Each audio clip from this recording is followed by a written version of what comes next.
Imagine you are being faced with a big decision which could change the way of your life. Now, how do you approach it? Do you think rationally about it, weighing the pluses and minuses? Or do you rather go with your gut feeling, your intuition? No matter which way we choose, our brains play little tricks on us.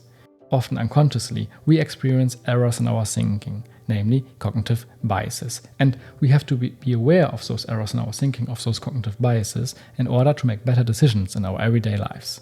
Now, before we look at the explanation of what are cognitive biases and heuristics and how to possibly reduce or mitigate them, we need some background knowledge, namely those of how we make decisions.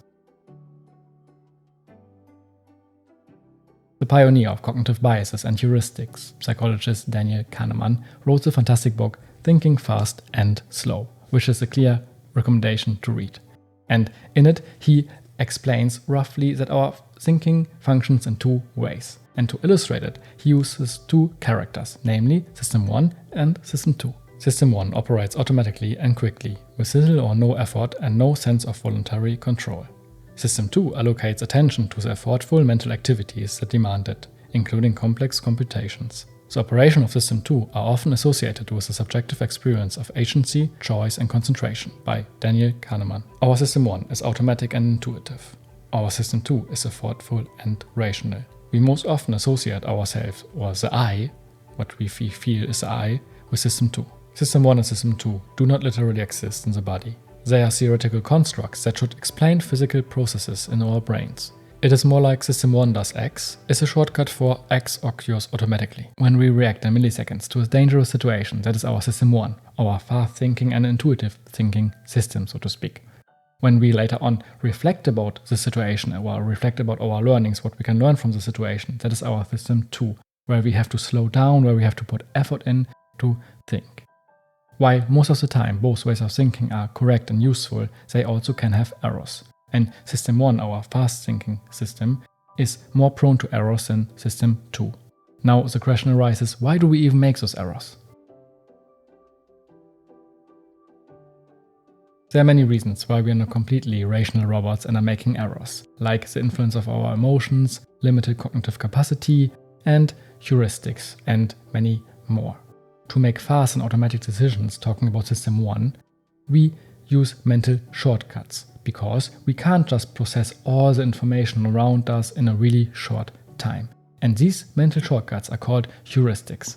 Maybe many of you know the term heuristics under the term rule of thumb. Something that should be accurate enough to be useful, but is not made for perfection. People rely on a limited number of heuristic principles which reduce the complex task of assessing probabilities and predicting values to simpler judgmental operations. In general, these heuristics are quite useful, but sometimes they lead to severe and systematic errors.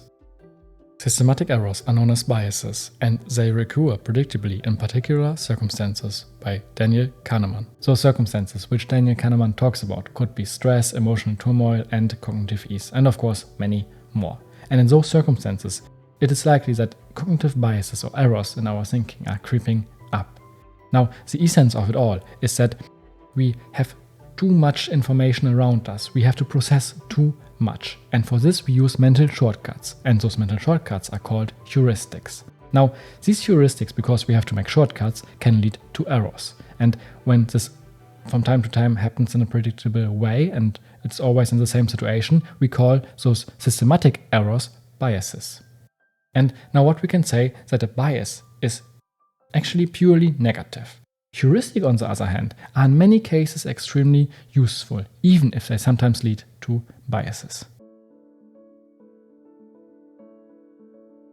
One who is against seeing heuristics in just a negative light is Gerd Gigerenzer. He argues that heuristics are essential for our lives. In his book Gut Feelings, The Intelligence of the Unconscious, he takes the example of how we catch a ball. And now we can imagine, how do we catch a ball?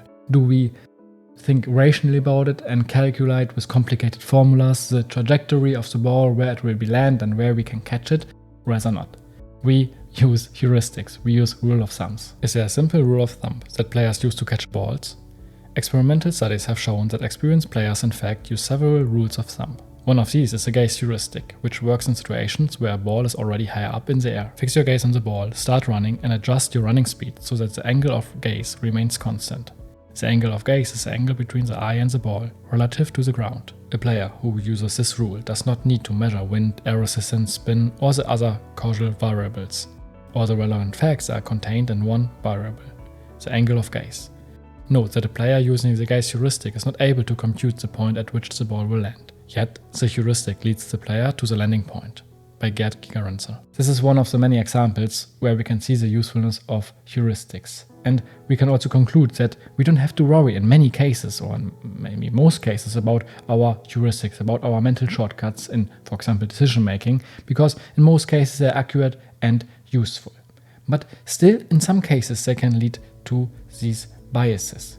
And now we have to ask ourselves how we can reduce or mitigate those biases when our heuristics leads to them.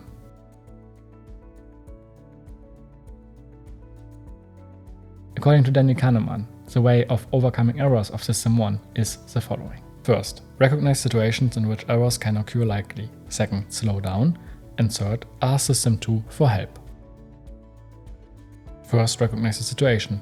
It is the situation where biases can easily occur due to stress, emotional extremes, familiarity, because we like what is familiar to us, etc. Second step, slow down. Do I need this now? Third step, consult System 2. Any other options? Pluses and minuses. Daniel Kahneman mentioned in his book that it's difficult and requires a lot of effort but not impossible to reduce cognitive biases, or at least to be aware of them. In general, when you want to know more about cognitive biases and heuristic, especially about specific cognitive biases, I explained many in previous videos, so maybe you can check out this playlist. When you want to know some tools about how to think better in general using mental models, you can maybe check out this playlist. And thank you so much for watching this video and taking your valuable time to watch it. I hope you got some value out of it. And as always, I wish you a fantastic day.